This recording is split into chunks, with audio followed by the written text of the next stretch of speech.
고린도전서 16장 21절로 24절까지 말씀, 신약성경 285페이지에 있습니다.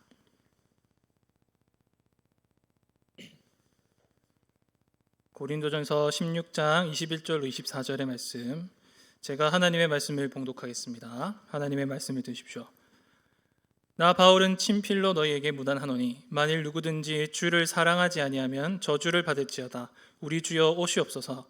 주 예수 그리스도의 은혜가 너희와 함께하고 나의 사랑이 그리스도 예수 안에서 너희 무리와 함께 할지어다. 아멘. 네, 우리 하이델베르크 요리문답 제13주일 33문부터 34문까지 우리 고백하도록 하겠습니다. 제가 문을 하면 성도님들께서 답하시겠습니다. 우리 역시 하나님의 자녀인데 그분을 왜 하나님의 독생자라 부릅니까?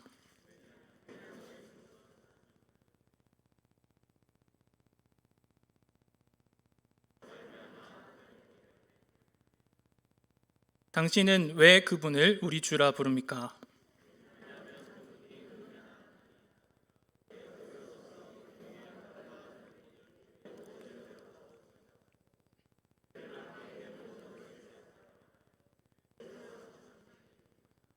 아멘. 네, 주 예수 그리스도의 사랑 성도 여러분, 우리는 지난 시간까지 성자를 부르는 두 가지 호칭을 배웠습니다. 첫 번째는 예수라고 하는 성자의 이름이었고, 두 번째는 그리스도라고 하는 성자의 직분이었죠. 그래서 오늘 우리가 다룰 것은 이제 남은 두 가지 호칭을 배우게 될 것입니다. 그래서 우리가 앞으로 오늘 배우게 될 내용까지 총 4가지의 호칭을 배웠는데요. 화면을 보시면 제가 한번 정리를 해봤습니다. 한번 화면을 띄워주시기 바랍니다. 우리가 지금 배운 게 사도신경에 고백하는 이 문장을 배우고 있습니다. 나는 그의 유일하신 아들 우리 주 예수 그리스도를 믿습니다에 대한 해설을 듣고 있습니다. 그래서 우리가 지금까지 배운 게 예수, 성자의 이름이죠. 그 다음에 그리스도, 성자의 직분입니다. 오늘부터 배우는 게 이제 두 가지입니다. 하나님의 독생자, 이것은 성부와 성자의 관계입니다. 그리고 두 번째는 우리 주죠. 그래서 성자와 우리의 관계, 이렇게 오늘 두 가지를 배우게 될 것입니다. 그래서 오늘 우리가 살펴볼 이 두 가지 호칭, 하나님의 독생자와 우리 주는요, 관계적인 호칭이다라는 것이 핵심입니다. 관계. 그래서 각각 성부와 성자의 관계, 성자와 우리의 관계를 함축하고 있는 호칭입니다. 그래서 오늘 말씀을 들으실 때에 이게 바로 관계적인 호칭이구나라고 생각을 먼저 염두에 두시고 말씀을 잘 따라오시길 바라겠습니다. 그래서 먼저 첫 번째로 우리가 하나님의 독생자라는 호칭을 일단 천천히 살펴보도록 하겠습니다. 성경에는 이제 독생자라고 하는 표현이 생각보다 적게 나옵니다. 총 5번 나타납니다. 요한복음 1장 14절, 18절, 요한복음 3장 16절, 18절, 그리고 요한일서 4장 9절 말씀, 이렇게 말씀을 드렸죠. 누가 쓴 성경일까요? 다 앞에 요한 이렇게 되어 있죠. 요한은 다들 아시다시피 예수께서 사랑하시는 제자다 이렇게 표현한 이 제자입니다. 그가 부를 때 특히나 이제 독특하게 쓰는 호칭이었습니다. 바로 하나님의 독생자시여라고 하는 표현이죠. 하나님의 독생자는 직역하면 어떤 뜻일까요? 우리 사도신경에 고백하는 것처럼 유일하신 아들이라고 하는 뜻을 갖습니다. 유일하신 아들. 그래서 평범한 단순한 아들이 아니라 유일하다라는 측면이 굉장히 강조되는 그런 표현입니다. 아시다시피 우리가 이제 옛날에 썼던 사도신경은 뭐라고 독생자를 표현할까요? 외아들이라고 하는 표현을 썼었습니다. 외아들이 어떤 뜻입니까? 단 하나뿐인 아들이다, 이런 뜻을 갖고 있습니다. 그래서 얼핏 들으면은 이제 독생자나 외아들이나 서로 비슷하구나 이렇게 생각을 할 수 있거든요. 근데 왜 우리가 외아들이라는 표현을 사용하지 않냐면은 이게 조금 애매함이 있습니다.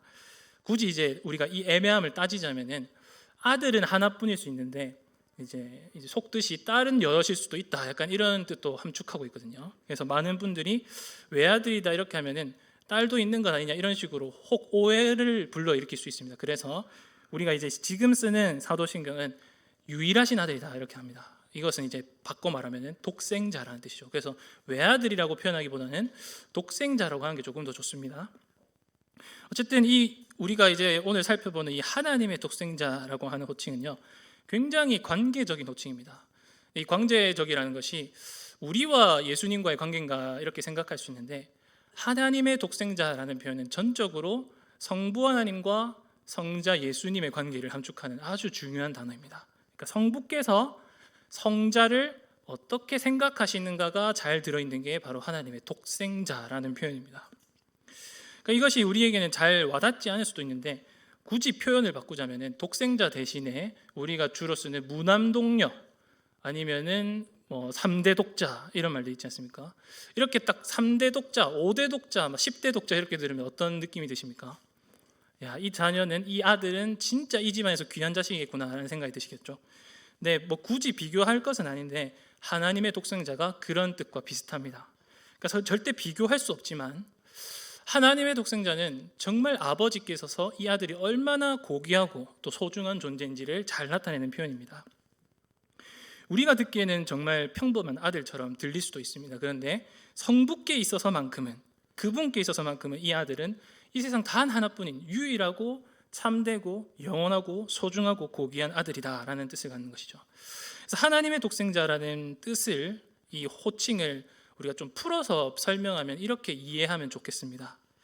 첫 번째로, 성부 하나님의 독생자는 성부께서 사랑하시는 아들이다. 성부께서 사랑하신 아들이다. 성부께서 기뻐하신 아들이다. 성부의 유일하신 아들이다. 그리고 성부의 단 하나뿐인 상속자다. 그리고 성부의 왕국을 이을 단 하나뿐인 왕자이시다. 이런 뜻을 다 함축하면 모든 것은 다 성부로부터 시작해서 성부와의 관계로 다 끝나는 그런 호칭인 것이죠. 그래서 이 호칭은 굉장히 독특한 호칭입니다. 우리가 감히 쓸 수 없는, 우리에게 적용시킬 수 없는 오직 성자만의 독점적인 그런 호칭인 것이죠. 그럼 이 호칭이 얼마나 독특한 것일까요? 네, 오늘 요리문답 제33문에 보시면은 질문에서 이렇게 말씀하지 않습니까? 우리 역시도 하나님의 자녀인데 왜 그분만 하나님의 독생자라고 부릅니까? 이렇게 묻는 겁니다. 우리가 잘 아는 말씀이죠. 영접하는 자 곧 그 이름을 믿는 자들에게는 하나님의 자녀가 되는 권세를 주겠다라고 말씀하시죠. 요한복음 1장 12절입니다. 그 말씀처럼 우리도 역시 그 이름 곧 예수의 이름을 믿으면은 우리 역시도 하나님의 자녀가 되었습니다. 하나님의 자녀들이죠.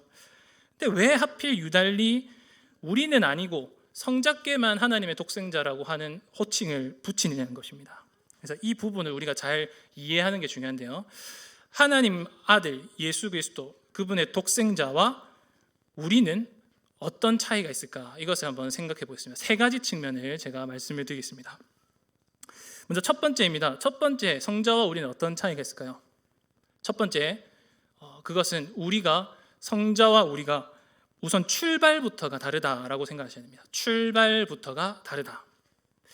여기서 출발이란 것은 이렇게 생각하시면 됩니다. 출생 혹은 태생부터가 다르다 이렇게 생각하시면 됩니다. 태생부터가 다르다. 가령 예를 들어서 우리의 태생을 먼저 일단 생각을 해보겠습니다. 에베소서 2장 3절 말씀입니다. 전에는 우리도 다 그 가운데서 우리 육체의 욕심을 따라 지내며 육체와 마음에 원하는 것을 하여 다른 이들과 같이 본질상 진노의 자녀이었더니, 우리가 잘 아는 말씀이죠. 이 말씀처럼 우리의 태생은 뭐냐면, 우리의 출생 자체는 뭐냐면은 본질상 진노의 자녀입니다. 우리가 지금 이제 갓난아기들이 많이 있습니다. 저기 뒤에 보시면 갓난아이들인데 일반적으로 이제 모든 사람들은 다 느낍니다. 갓난아이를 보면 사랑스럽다, 예쁘다라는 감정을 느끼는 게 솔직한 것이죠. 그게 정상적인 것입니다. 그런데 성경의 관점으로 보면은 참 이상한 것입니다. 성경의 관점으로 보면은 갓난아이조차 우리 모든 인간들은 어떤 사람들입니까? 태생부터가 본질상 진노의 자녀란 것이죠. 그러니까 본질상 진노의 자녀가 상당히 불쾌한 표현이지 않습니까? 애 보고, 이 갓난아기 보고 너는 진노의 자녀요 이렇게 하면은 정말 받아들이기 어려운 문제입니다. 그러나 성경은 그렇게 말씀한 것이죠. 왜냐하면은 우리 인간의 본질은 뭐냐면은 죄인이기 때문에 우리에게는 가장 절실하게 필요한 게 뭐냐면 구원입니다. 그러니까 성경의 관점은 확실합니다. 아무리 갓난아일지라도, 그가 얼마나 태생부터 남다른 사람일지라도 그에게는 구원이 필요하다라는 것을 아주 일관되게 가르치는 것이죠. 우리는 구원이 필요한 존재입니다. 그렇다면 반면에 우리 성자께서는 어떤 분이실까요? 우리와는 완전히 격이 다르신 분이시다라는 것이죠. 그래서 오늘 말씀이 증거하는 것처럼 성자께서는 본질상 하나님의 영원한 아들이십니다. 본질상 하나님의 영원한 아들. 이것이 바로 첫 번째 우리와의 차이입니다. 우리는 본질상 어떤 사람이었습니까? 진노의 자녀였죠. 그런데 성자께서는 본질상 영원부터 하나님의 아들이십니다. 이 영원이라는 말이 어떤 뜻을 함축합니까? 영원은요, 시작이 없다는 뜻입니다. 그러니까 시작도 없고 끝도 없이 계속해서 존재했다는 뜻이거든요. 사실상 예수님께는 출발선 자체가 없습니다. 계속 있었고 앞으로도 있을 것이고 영원토록 있을 것입니다. 그냥 아예 출발선 자체를 비교를 할 수 없는 분이신 것이죠. 따라서 우리는 이러한 출발선의 차이를 놓고 한번 성자가 어떤 분이신지를 한번 묵상해 보시기 바랍니다. 사실은 묵상 자체가 불가능할 것입니다. 우리가 나중에 천국 가서 우리 주님을 껴안게 될 때는 좀 알게 되겠지만 지금 상황에서는 성자께서 어떤 영광을 품고 계시고 도대체 얼마나 영화로우신 분이신지를 사실은 감각적으로는 이해할 수 없습니다. 예를 들어서 요한복음 1장 14절 말씀에 이렇게 말씀하죠. 말씀이 육신이 되어 우리 가운데 거하심에 우리가 그의 영광을 보니 아버지의 독생자의 영광이요 은혜와 진리가 충만하더라. 이 말씀이 이제 우리가 타임머신을 타고 그러니까 2000년 정도 돌아가고 제자의 입장에서 봤으면 조금은 와닿을 것 같아요. 왜냐하면 예수님이 바로 옆에 있으니까 예수님 직접 보면서 아버지의 독생자의 영광을 받지 않습니까? 근데 우리는 지금 사실 예수님을 보지 않고 있기 때문에 그분이 얼마나 영광스러우신지를 사실은 잘 모를 가능성이 높습니다. 그런데 더군다나 모르는데 이분은 영원부터 계신 분이신 겁니다. 그러니까 우리 인간이 아니신 것이죠. 물론 말씀이 육신이 되어 우리 가운데 오셨지만 그분의 본질은 무엇입니까? 영원한 하나님의 아들이신 것입니다. 그러니까 우리가 상상하는 그 한계치를 훨씬 넘어서는 압도적인 영광이 이분께 있는 것입니다. 그 영광을 우리는 조금 있으면 천국 가서 보게 될 것입니다. 그렇지만 우리는 이 땅 가운데서 어떻게 해야 될까요? 이 말씀처럼 아버지의 독생자의 영광을 보기를 소망해야 됩니다. 간절히 소망하십시오. 상상만 하지 말고 기도하심을 통해서 예배를 통해서 그 영광을 보기를 간절히 소망하셔야 됩니다. 세상이 흉내를 잘 냅니다. 세상은요 모방자입니다. 특히 요한계시록 이런 말씀 보면 세상이 누구를 흉내내냐면 주로 그리스도를 흉내낸다 이렇게 되어 있습니다. 세상이 주로 영광을 떠받들고 영광을 나타내는 방식은 주로 그리스도를 모방하는 방식이거든요. 우리가 거기에 속으면 안 되겠죠. 우리의 그리스도의 영광은 절대 세상과 비교할 수 없는 그런 영광입니다. 따라서 이 첫 번째 차이를 우리가 기억할 때에 우리가 비록 볼 수 없고 느낄 수 없지만 그 성자의 영광에 대해서 한번 깊이 한번 묵상해 보십시오. 얼마나 대단한 것일까? 얼마나 놀라운 영광일까? 영원부터 아예 시작도 없는 그 영원부터 아버지의 아들이셨는데 그 아들의 영광이 얼마나 깊을지, 그리고 장차 우리가 보게 될 그 아버지의 진짜 모습, 아들의 진짜 모습이 어떨지를 한번 상상하면서 기뻐하셨으면 좋겠습니다. 두 번째 차이는 무엇일까요? 자, 두 번째 차이는 무엇이냐면은 요리문답 제33문답에 보시면은 잘 나타나 있습니다. 두 번째 차이는 한 단어로 이렇게 우리가 명시적으로 이해할 수 있습니다. 두 번째 차이는 바로 본질로라고 하는 차이입니다. 본질로. 이것도 제가 화면을 통해서 간략하게 한번 정리를 해봤는데요. 화면을 보시기 바랍니다. 성자께서는 어떤 분이십니까 했을 때 바로 본질로 하나님의 영원한 아들이다 했습니다. 근데 우리는 어떤 존재입니까? 은혜로 입양된 하나님의 자녀죠. 이 차이가 어마어마한 차이입니다. 어마어마한 차이입니다. 도저히 우리가 형용할 수 없는 차이인데 이 본질로에 대해서 잠깐 한번 말씀을 드리겠습니다. 오늘도 우리가 이제 고백을 했지만 니케아 신경에는 이러한 고백이 있습니다. 화면 한번 보여주십시오. 니케아 신경에서 우리가 그리스도를 고백할 때 이렇게 고백합니다. 그리고 우리는 한 주님 예수 그리스도 아버지의 독생자를 믿으니 그분은 만세전에 아버지께서 출생하셨고 출생하셨지 만들어지지 않으셨고 아버지와 동등 본질이시며 그분으로 말미암아 만물이 있게 되었습니다. 여기 보시면은 동등 본질이시며라고 하는 표현이 있습니다. 이것을 굉장히 잘 기억하셨으면 좋겠는데요. 니케아 신경이 이렇게 그 325년에 만들어졌거든요. 주후 325년에 만들어졌는데 이거 문구 하나를 넣으려고 회의가 소집된 이 장소였습니다. 그러니까 이 회의가 수백 명의 사람들이 모여서 회의를 진행하고 막 논쟁도 있었고 엄청난 일이 벌어졌는데 이 문구 하나 넣으려고 회의를 했었습니다. 그게 바로 동등본질입니다. 이 동등본질이라는 말은 헬라어로 호모우시우스라고 합니다. 호모우시우스.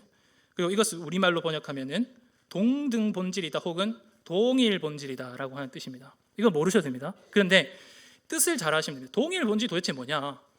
동등본질이 도대체 뭐냐? 아버지와 아들이 동등본질이라고 하는데 도대체 그게 무슨 말입니까? 이렇게 할 수 있죠. 뜻은 간단합니다. 뜻은 뭐냐면은 아버지와 아들은 같다, 하나이다 라는 뜻입니다. 아버지와 아들은 하나이다 라는 뜻입니다. 예를 들어서 요한복음 10장 30절에는 이런 말씀이 있습니다. 나와 아버지는 하나이니라. 너무너무 중요한 말씀입니다. 나와 아버지는 하나이니라. 예수께서 자신을 직접 소개하는 거거든요. 바리새인들과 서기관들에게 나는 누구다 이렇게 얘기할 때에 나는 아버지와 하나다. 너희가 믿고 있는 아버지와 하나다. 이렇게 이제 소개를 하는 겁니다. 이게 바로 성부와 성자의 관계인 것이죠. 이게 바로 동일 본질의 뜻입니다. 그렇다면 성도 여러분, 성부와 성자께서는 서로 하나라고 하는데 이 말씀의 뜻이 무엇인지 우리가 살펴봐야 되겠죠. 그래서 우리가 간단하게 이렇게 비교를 통해서 우리가 생각을 해볼 수 있습니다. 이 땅에서의 부자 관계와 아버지와 아들 관계와 성부와 성자의 관계를 서로 이렇게 비교하면 간단하게 우리가 생각해 볼 수 있습니다. 먼저 생각해 볼 게 이 땅에서의 아버지와 아들의 관계를 한번 생각해 보시죠. 어떤 것 같습니까? 하나가 잘 되는 것 같습니까? 주로 여기 지금 아버지들이 많이 계신데 아들하고 좀 관계가 좋으십니까? 아마 주로 좋은 편이 많으실 것 같고 또 서먹할 수도 있겠지만 이렇게 다들 고백하실 것 같아요. 아무리 사이가 좋아도 아버지는 아버지고 아들은 아들이다. 어쩔 수 없는 차이가 있을 것 같습니다. 예를 들어 제가 한번 말씀을 드려볼게요. 저의 이야기입니다. 저는 어릴 적에 이제 아버지를 따라서 목욕탕을 자주 갔었습니다. 거의 이제 아버지가 이제 주일 전날 토요일이 되면 무조건 저를 이제 대동에서 오후 3시에 어김없이 이렇게 목욕탕에 가서 때도 벗기고 수영도 하고 이렇게 했던 기억이 있습니다. 일종의 의식이죠. 주일을 맞이하기 앞서서 저를 이제 씻겨주는 그런 의식이었습니다. 근데 제가 어느 순간부터인가 이 일이 굉장히 제게 이제 낯설게 느껴졌던 때가 있습니다. 보통은 이게 언제쯤 찾아오냐면은 사춘기가 되면 찾아오지 않습니까? 사춘기 때 제일 많이 의식되는 게 무엇입니까? 우리 아이들이 사춘기를 경험하면은 제일 많이 의식되는 게 뭘까요? 그 전까지는 아버지와 엄마와 나는 하나다 이런 경험을 계속 가지고 있어요. 근데 사춘기가 되면 뭘 경험하냐면은 아버지는 아버지고 나는 다른 존재다라는 것을 의식을 갖게 됩니다. 그러니까 저도 마찬가지였습니다. 제가 사춘기를 겪으면서 제일 뼈저리게 느낀 게 뭐냐면은 나는 나고 아버지는 아버지다라는 의식이 저를 이렇게 사로잡았습니다. 그래서 그 전까지는 아무렇지 않게 아버지와 목욕탕에 갔었는데 초등학교 6학년 때부터 도무지 못 가겠는 거예요. 부끄럽고 민망하고 그리고 아버지랑 같이 목욕탕에 앉아 있는 게 되게 낯설게 느껴지는 그런 경험을 했었던 기억이 있습니다. 그러니까 제가 지금 말씀드린 게 무엇이냐면은 분명히 우리가 말씀드릴 게 뭐냐면은 아무리 부자 관계가 이 땅에서 좋고 또 친밀할지라도 사실상 우리가 따지고 보면은 아버지는 아버지란 존재이고 아들은 아들이란 존재입니다. 서로 다른 두 인격, 두 존재인 것이죠. 그러니까 아무리 서로 하나 되려고 하고 하나의 계획을 품고 하나의 일들을 진행하려고 하더라도 어쩔 수 없는 갈등이 있을 수도 있고 어쩔 수 없는 차이가 있을 수밖에 없습니다. 그것이 바로 이 땅에서의 아버지와의 아들의 관계이죠. 그런데 이러한 이 땅에서의 부자 관계와 달리 성부와 성자께서는 어떠실까요? 이건 역시 앞서 첫 번째 차이와 똑같지만 우리가 전혀 가늠할 수 없는 문제입니다. 전혀 가늠할 수 없는 문제. 이 땅에서 우리가 경험하는 것은 갈등하는 존재입니다. 서로 다른 두 인격과 존재가 있으면은 아무리 아버지와 아들이라도 엄마와 딸이라도 부딪힐 수밖에 없죠. 우리는 항상 이것만 경험합니다. 항상 갈등입니다. 근데 요한복음 10장 30절 말씀 뭘 말씀하냐면은 나와 아버지는 하나라고 말씀합니다. 이 하나는요 완벽한 하나입니다. 전혀 갈등이 없는 전혀 분쟁이 없는 완벽한 하나입니다. 그러니까 성부와 성자께서는 어떻게 하나이십니까? 늘 같은 말씀하십니다. 그리고 늘 같은 말씀을 이뤄 가시죠. 늘 똑같은 일을 행하십니다. 늘 같은 계획을 품으십니다. 늘 같은 소망을 품으시고 늘 같이 아파하십니다. 늘 같은 성품을 가지시고 늘 같은 마음으로 우리에게 사랑을 쏟으십니다. 그리고 결정적으로 성경은 계속 증거한 게 뭐냐시면은 성부는 성자를 한결같이 사랑하신다. 성자는 성부를 한결같이 사랑하신다. 서로 사랑하는 관계가 계속 나타납니다. 앞서도 말씀드렸지만 우리는 이거를 이해를 할 수 없습니다. 어떻게 아버지와 아들이 하나일 수 있을까? 엄마와 딸이 하나가 될 수 있을까? 우리는 이 땅에서 경험할 수 없는 문제입니다. 그런데 말씀은 우리에게 증거한 것이죠. 정말 가능합니다. 아버지와 아들, 성부와 성자께서는 진짜 하나이십니다. 두 인격이 완전한 한 존재가 되시는 것입니다. 이게 바로 삼위일체를 통해서 우리가 믿는 바죠. 삼위일체는 뭐냐면은 세 인격이 서로 완벽한 한 존재를 이룬다는 것입니다. 완벽한 연합, 완벽한 사랑을 이루신 것이죠. 따라서 성도 여러분, 우리 성경이 증거하듯이 성부와 성자께서는요 언제나 서로를 사랑하시고요 그 사랑으로서 서로 완벽한 하나를 이루십니다. 절대 쪼갤 수 없는 완벽한 하나십니다.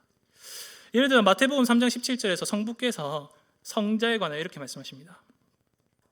하늘로부터 소리가 있어 말씀하시되 이는 내 사랑하는 아들이요 내 기뻐하는 자라. 그리고 또 반대로 성자께서 성부에 관해서 말씀하십니다. 요한복음 14장 31절 말씀. 오직 내가 아버지를 사랑하는 것과 아버지께서 명하신 대로 행하는 것을 세상이 알게 하려미로다. 어떤 관계인지 아시겠죠? 아들은 아들을 사랑합니다. 아버지는 아들을 사랑합니다. 아들도 역시 아버지를 사랑합니다. 이 사랑이라는 관계가 이 땅에서 경험할 수 없는 겁니다. 천국 가면 알게 되겠죠. 이 사랑의 관계를 통해서 완벽한 한 존재가 되는 것입니다. 이 완벽한 사랑 관계를 이끌어서 우리는 동일 본질이라고 부릅니다. 본질로라는 말의 뜻은 좀 어렵게 생각하지 마십시오. 관념적으로 생각하지 마십시오. 이 말씀의 뜻은 아버지와 아들은 사랑 안에서 완벽하게 하나가 되신다라는 뜻을 함축하고 있습니다. 그래서 우리가 하나님의 독생자 예수 그리스도를 고백할 때는요, 이런 사랑 관계를 의식하셨으면 좋겠습니다. 우리가 단순하게 아버지를 섬긴다, 우리도 아버지를 찬양한다 이렇게 고백하고 또 하나님을 섬긴다 하지만 이 섬김이 다가 아닙니다. 섬김 속에는 사랑이 있는 것이죠. 그래서 이 고백을 할 때마다 우리가 예수님을 일컬어서 하나님의 독생자로 고백할 때마다 그분이 얼마나 아버지를 사랑하실까를 묵상해 보십시오. 또한 반대로 아버지가 아들을 얼마나 사랑하실까를 진짜 깊이 한번 묵상해 보십시오. 그런 관계가 우리 안에도 있었으면 좋겠다. 나도 진짜 아버지와 하나 될 수 있었으면 좋겠다라는 마음을 가지고 이 호칭을 불렀으면 좋겠습니다. 그리고 마지막 세 번째입니다. 세 번째 차이, 성자와 우리의 차이 세 번째입니다. 그것은 무엇이냐면은 은혜로 입양된이라고 하는 표현이 있죠. 이것에 함축되어 있습니다. 앞서도 말씀드렸듯이 성자께서는 본질로 영원부터 하나님의 아들이시죠. 그렇다면 우리는 어떻게 하나님의 자녀가 될까요?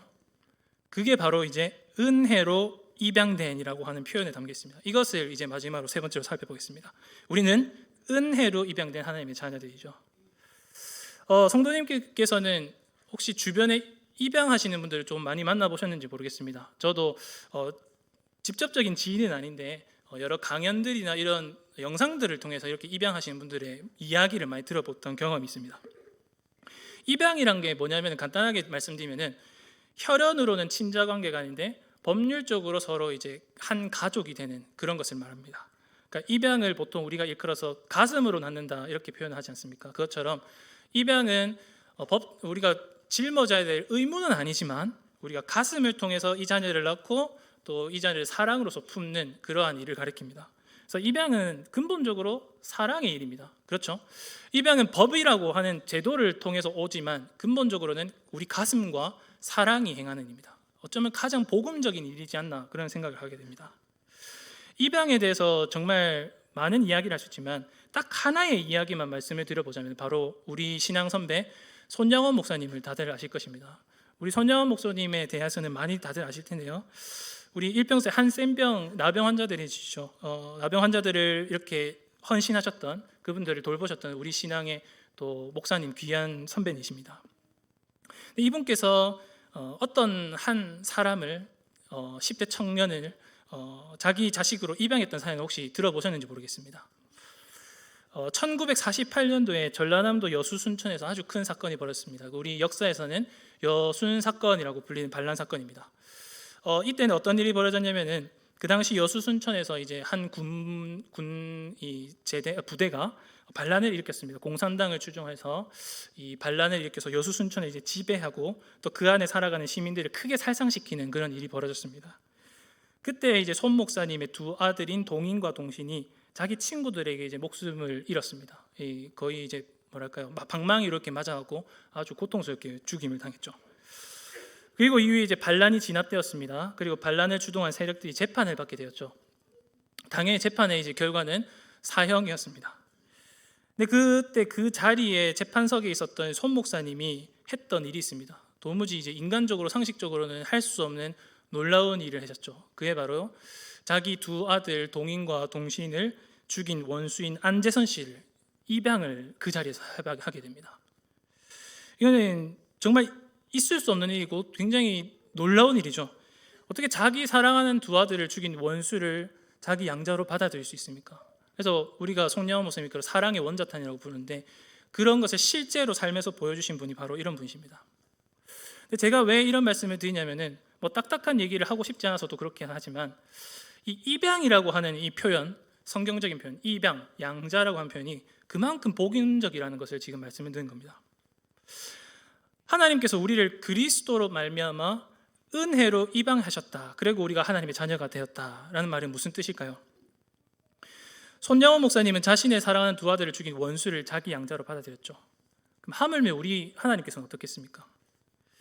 자기 사랑하는 아들이자 하나님의 독생자 우리 주 예수 그리스도를 못 박은 원수들이 누구입니까? 바로 우리라는 것이죠.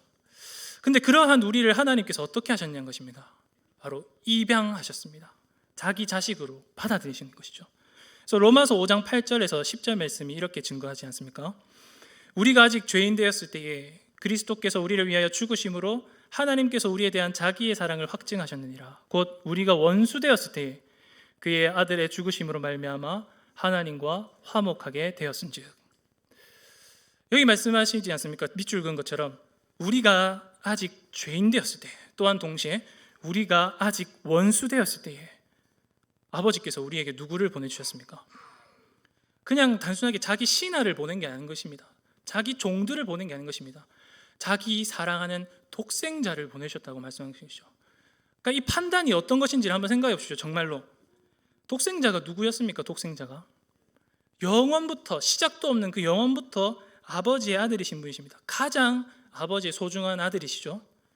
그리고 그분은 본질로 아버지와 하나이신 분이십니다. 사실상 하나님이 오신 것입니다. 그런데 그 아들을 보내시사 우리에게 어떤 일을 행하셨습니까? 그 사랑하는 아들을 보내셔서 그의 죽으심으로 우리와 화목하게 되셨습니다.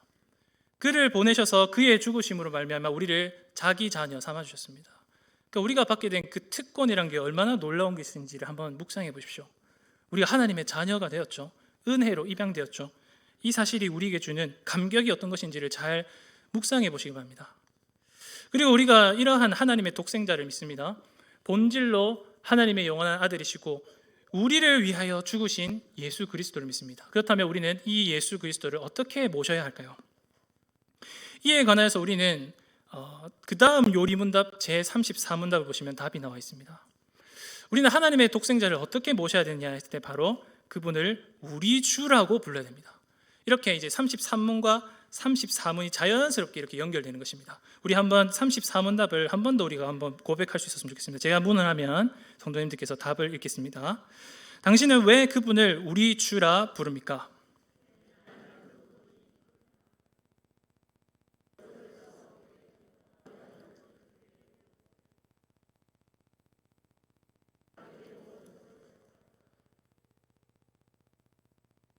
아멘. 이 답 속에는 모든 말씀이 다 들어가 있습니다. 아까 읽었던 로마서 5장 말씀이 다 들어있는데요. 특별히 우리가 이러한 사실을 기억할 때 예수께서 나를 구속하셨다, 예수께서 나를 해방시키셨다, 이런 사실을 기억할 때 우리는 그분을 어떻게 불러야 되냐면 우리 주라고 불러야 됩니다. 단순하게 하나님의 독생자이십니다 이렇게 하는 것을 넘어서 우리 주라고 고백해야 합니다. 그래서 주라는 표현은 다들 아시다시피 주인이란 뜻을 갖습니다. 근데 구약 성경에서 주라는 표현은 어떤 뜻을 가질까요? 이 구약 성경에서 주라는 것은 히브리어로 아도나이거든요. 근데 아도나이는 다들 아시다시피 여호와에 대한 표현입니다. 여호와. 그리고 신약 성경에 보면 주라는 뜻은 어떤 뜻을 함축하냐면은 황제님이라고 하는 뜻을 갖습니다. 그러니까 단순하게 주인이 아니라 우리가 생각할 수 있는 가장 높은 존재를 생각하시면 됩니다. 가장 높은 존재. 여호와 하나님, 황제, 만유의 주, 만유의 왕, 이런 표현이 있지 않습니까? 그래서 우리가 주인으로 성자를 모시는데 단순한 주가 아니십니다. 가장 높으신, 지극히 높으신 주님이시죠. 우리가 만약에 이분을 주인으로 모시게 되면요, 우리는 자연스럽게 어떤 신분을 갖게 되겠습니까? 우리는 종들이 되는 것입니다. 이것은 성경이 계속 증거하는 바입니다. 우리가 기도할 때 이렇게 우리 종들 이렇게 표현도 하는데요, 이것은 다 성경에서 나온 고백들입니다. 사도들이 특별히 잘 고백하죠. 사도들의 말씀을 보면은 자기를 일컬어서 주의 종이라고 하는 표현을 자주 씁니다. 특별히 바울 사도가 그러죠. 바울 사도는 자기 편지를 시작할 때마다 어떻게 시작하냐면은 예수 그리스도의 종 바울은 이렇게 시작합니다. 그래서 단순한 겸양, 겸손을 떠는 게 아니라 진짜 일생을 다해서 바울 사도는요, 그리스도를 주로 모시는 종으로서의 삶을 살았습니다. 그것을 추측할 수 있는 게 바로 로마서 14장 8절 말씀입니다. 우리가 살아도 주를 위하여 살고 죽어도 주를 위하여 죽나니 그러므로 사나 죽으나 우리가 주의 것이로다. 다 주에 대한 고백이죠. 그러니까 우리 주를 고백한다는 것은 단순하게 말로만 주님 주님 이렇게 하는 게 아닙니다. 마태복음 7장에서도 말씀하지만 나더러 주여 주여 하는 자마다 다 천국에 가는 게 아니라고 했죠. 말로만 행하는 게 아닙니다. 삶으로 행함이 있는 고백이 되어야 된다는 것이죠. 바울 사도가 바로 그런 사람이었습니다. 바울 사도는요, 자기 일생을 다해서 주를 고백하는 삶을 살았습니다. 종으로서의 삶을 살았습니다. 그리고 우리는 바로 이런 사도들의 삶을 보면서 우리 주라고 부른다, 우리 주라고 이렇게 호칭을 쓰는 게 어떤 의미인지 잘 알 수 있게 됩니다. 성자를 일컬어서 우리 주라고 부른 것은 실제로 우리가 그리스도를 우리 주인으로 모시는 것을 가리킵니다. 그래서 요리문답 제1문답에서도 배웠듯이 우리는 사나 죽으나 나의 것이 아니요 몸도 영혼도 나의 신실한 구주 예수 그리스도의 것입니다. 이런 삶을 고백적으로 살아가는 게 바로 우리 주라는 호칭 속에 담겨 있는 것이죠. 삶에 대한 고백이다라고 볼 수 있습니다. 그런데 성도 여러분, 이제 여기서 중요하게 짚고 넘어갈 문제가 있습니다. 주를 모신다, 우리는 종들이다 이렇게 하면 우리가 딱 이제 직관적으로 드는 개념이 무엇이냐면은 보통은 충성이라고 하는 개념입니다. 그렇죠? 그러니까 주인이 있으면은 종들에게 요구되는 건 가장 첫 번째가 뭐냐면 충성이라고 하는 개념입니다. 근데 다들 아시다시피 충성이라고 하는 용어 자체는요, 대표적인 군대 용어입니다. 그러니까 군대에서 쓰는 것이죠. 이번 주에 이제 노진준 목사님이라고 하는 어떤 아주 유명한 목사님의 설교를 들었는데요, 그분이 이제 이런 말씀하시더라고요. 오늘날 충성이라고 하는 단어를 쓰는 조직은 대한민국에 딱 두 개밖에 없다. 첫 번째는 대한민국 육군, 해군, 공군이고 두 번째는 대한민국 교회다. 그러니까 요즘은 우리나라 사회에서 충성이란 말은 금지어와 비슷합니다. 그러니까 MZ 세대들에게 한번 물어보십시오. 충성이라고 하면 너 충성해, 너 우리 조직에 충성해, 우리 기업에 충성해, 너 이 부장님께 충성해 이렇게 얘기해버리면은 아주 큰 꼰대 소리를 듣습니다. 그러니까 요즘 충성이란 말을 잘 안 쓰죠. 왜 안 쓰게 되었을까요? 그러니까 충성이란 말은 가장 중요한 조건은 뭐냐면은 나보다 높은 사람이 좋아야 합니다. 아주 훌륭하고 아주 모범적이고 따를 만한 분이셔야 됩니다. 그래야 우리가 충성을 다할 수 있죠. 근데 우리나라 사회는 어떠냐면은 안타깝게도 윗사람이 그렇게 모범적이지 못한 사례가 많은 것입니다. 그래서 요즘 젊은 세대는 어떤 마음을 갖냐면은 에이 뻔한데 어차피 이렇게 충성해봤자 돌아온 것은 배신일 것이요 찬밥 신세일 것이요 이런 생각이 든 거죠. 그러니까 충성 안에는 온갖 부조리와 온갖 불쾌한 감정들이 쏟아져 들어간 것이죠. 그 충성이란 말을 이제 교회에서도 많이 사용하죠. 근데 이제 한번 청년들을 만나보십시오. 실컷 충성하라 충성하라 설교하면은 젊은 세대들은 어떤 감정을 느끼냐면 또 똑같은 소리나 이런 생각이 듭니다. 그렇지 않겠습니까? 이건 이제 충성이라는 이 개념 자체가 세대 갈등을 일으킨 것입니다. 그러니까 주로 우리 어르신들께 이제 충성이라는 단어는 아주 좋은, 아주 긍정적인 신앙이 어떻게 보면 필수적인 덕목으로 생각되는 것이죠. 그런데 우리 젊은 세대들에게는 어떤 것입니다. 아주 구시대적인 발상이 될 수도 있는 것입니다. 그러니까 서로가 이게 일치를 하지 못하고 이게 이 문제 때문에 다툼이 될 수도 있는 것이죠. 그래서 만일 제가 예전식으로 옛날 설교식으로 당신들은 성도들이니까 신자들이니까 무조건 군소리 말고 우리 주께 충성하십시오 이렇게 하면은 저는 아마 젊은 세대들에게 나쁜 설교자가 되겠죠. 그렇다고 또 반대로 이제 우리 설교할 때 제가 충성이라는 말을 이제부터는 자제합시다, 웬만하면 쓰지 맙시다 이렇게 뿌리면은 또 어르신들께서 저를 경솔한 설교자다, 신앙도 모르는 설교자다 이렇게 할 것입니다. 아주 갈등적인 문제입니다. 그만큼 이제 우리가 충성에 대한 이 개념을 사회적인 발상으로 생각합니다. 그러니까 성경적으로 이 단어를 이해를 해야 되는데, 이 개념을 이해해야 되는데 아주 우리 대한민국 사회, 대한민국 조직이라는 관점에서 충성이라는 것을 이해하는 것이죠. 그러다 보니까 어떻습니까? 주를 섬기십시오, 주를 모십시오, 우리 주를 사랑하십시오 이렇게 얘기하면은 너무 약간 거부감이 드는 겁니다. 계속 군대적인 발상으로 우리가 생각하는 것이죠. 그렇다면 성도 여러분, 성경은 우리에게 무엇을 말씀할까요? 성경은 우리에게 충성에 관해서 무엇을 말씀할까요? 성경에서 말씀하는 충성이라고 하는 단어들을 제가 일주일 동안 열심히 공부해봤습니다. 근데 한결같은 대답은 뭐냐면은 번역상 일단 오류가 있습니다. 번역상 오류가 있습니다. 제대로 번역하면 충성이라는 단어는 뭐냐면은 신뢰 혹은 신실함이라고 하는 뜻을 갖습니다. faithful이라고 하는 영어로 되는데요, 충성이라고 보다는 진득하다, 믿을만하다, 신실하다 이라는 뜻을 갖습니다. 그러니까 성경에서 말씀하는 충성은요, 사실은 우리가 생각하는 그 세대 간의 갈등을 유발시키는 문제가 아닙니다. 아랫사람은 윗사람에게 무조건 굴복해야 되고 윗사람은 아랫사람을 무조건 강제할 수 있다, 이런 것을 정당화시키는 문제가 아닙니다. 그렇다면 성경에서 말하는 충성은 무엇일까요? 제가 생각할 때 성경이 말씀하는 충성을 제일 잘 함축하고 있는 말씀이 있습니다. 그게 바로 오늘 말씀인 고린도전서 16장 22절 말씀입니다. 여기서 바울 사도가 우리 주를 섬기는 삶이 무엇인지를 정확하게 한마디로 압축해서 보여줍니다. 우리 고린도전서 16장 21절로 22절 말씀을 함께 한 목소리를 읽어보겠습니다. 시작.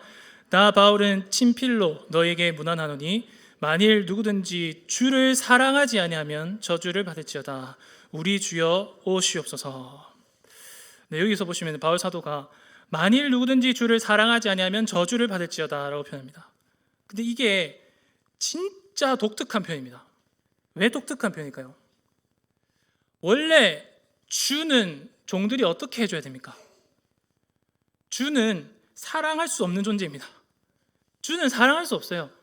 나를 시켜먹고 나에게 일만 부리는 존재를 어떻게 사랑할 수 있습니까? 주는 어떻게 해야 되냐면 복종하고 충성해야 됩니다. 그래서 원래 이게 논리적으로 따지면 바울 사도가 뭐라고 얘기해야 되냐면은 만일 누구든지 주께 충성하지 아니하면 저주를 받을지어다 이렇게 돼야 됩니다. 논리적으로 따지면요. 이 사회적 관점을 가지면요. 근데 도대체 바울 사도는 지금 뭐라고 말씀하는 것입니까? 충성하지 아니하면 이게 아니라 누구든지 만일 주를 사랑하지 아니하면 저주를 받을지어다 라고 말씀합니다. 그 바울 사도가 생각하는 충성, 신실함의 차이가 무엇인지 아시겠습니까? 단순히 복종하라, 굴복하라, 명령을 따르라 이 말이 아니라 일단 사랑하라는 것입니다. 주인은요 우리의 섬김의 대상이십니다. 주인은요 우리가 복종해야 대상이시죠. 그러나 제일 첫 번째는 뭐냐면은 우리는 주님을 사랑해야 됩니다. 이게 바로 성경의 가르침입니다. 성경이 말씀하는 충성입니다. 충성이 무엇입니까? 잘 정리하십시오. 성경이 말씀하는 충성은요 절대 이 세상이 말하는 충성이 아닙니다.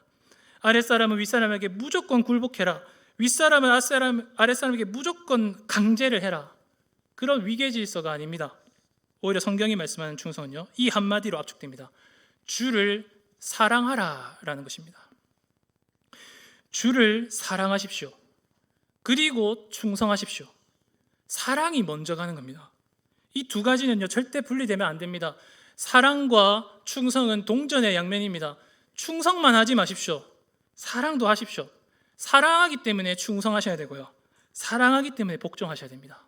사랑이 빠져버리면요 아무것도 되지 않습니다. 사랑하면은 우리 주를 영원토록 즐거워할 수 없는 것입니다. 따라서 성도 여러분, 오늘 말씀을 맺으면서 우리 주님께서 부활하시고 나서 베드로에게 하셨던 질문 한번 떠올려 보십시오. 요한복음 21장에서 주님이 뭘 질문하셨습니까? 네가 나에게 충성하였느냐라고 물었습니까? 네가 나를 사랑하느냐라고 물었지 않습니까? 그리고 베드로가 대답하지 않습니까? 주님 그러하나이다. 내가 주님을 사랑하는 줄 주님께서 아시나이다. 그런데 이 고백이 되게 놀라운 고백입니다. 왜냐하면 베드로는 한번 주님께 충성을 다하겠다고 맹세한 적이 있거든요. 근데 그 충성의 맹세가 어떻게 되었습니까? 완벽하게 실패로 돌아간 것입니다. 요한복음 13장 37절에서 주여 내가 주를 위하여 내 목숨을 버리겠나이다 이렇게 했거든요. 충성 맹세했죠. 근데 어떻게 됐습니까? 완벽하게 실패한 겁니다. 충성만 가지고 주를 섬겼더만 완벽하게 실패한 겁니다. 주님께서 잡히시던 밤 새벽에 주님을 3번이나 부인한 것이죠. 그런데 예수님께서 찾아오셔서 부활하신 후에 이 불충한 제자 베드로에게 말씀하신 겁니다.